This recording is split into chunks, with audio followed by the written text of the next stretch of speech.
રાજકોટ લોકમેળાને લઈ જિલ્લા કલેક્ટર પ્રભવ જોશીનું નિવેદન સામે આવ્યું છે। મહત્વપૂર્ણ સમાચાર રાજકોટથી। લોકમેળાને લઈ જિલ્લા કલેક્ટર પ્રભવ જોશીએ આ નિવેદન આપ્યું છે। મેળામાં 30% સ્ટોલ અને રાઇડ્સમાં ઘટાડો કરવામાં આવશે। રાજકોટ કલેક્ટરનું નિવેદન સામે આવ્યું છે। ત્રિસ્તરીય સિક્યોરિટી પણ પૂરી પાડવામાં આવશે। મહત્વનું છે કે રાજકોટ ગેમ ઝોનની જે ઘટના બની તેનાથી હવે કડક કાયદા કરવામાં આવી રહ્યા છે, તેને લઈ આ નિવેદન સામે આવ્યું છે। ડ્રોન સર્વેલન્સથી સમગ્ર કામગીરી કરાશે। લોકમેળાના નામકરણ માટે પણ લોકોના સૂચનો લેવાશે। મહત્વપૂર્ણ સમાચાર રાજકોટથી। લોકમેળાને લઈ પ્રભવ જોશીનું નિવેદન સામે આવ્યું છે। જિલ્લા કલેક્ટરે આ નિવેદન આપ્યું છે।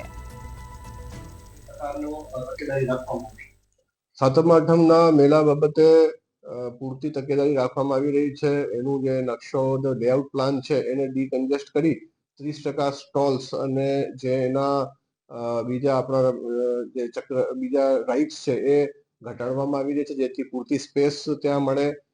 એમ્બ્યુલન્સ વગેરેની પ્લેસમેન્ટ પણ રેશનલાઇઝ કરવામાં આવી રહી છે। ડ્રોનથી આખા જે કેટલા જનમેદની છે એના ઉપર નજર રાખવામાં આવશે।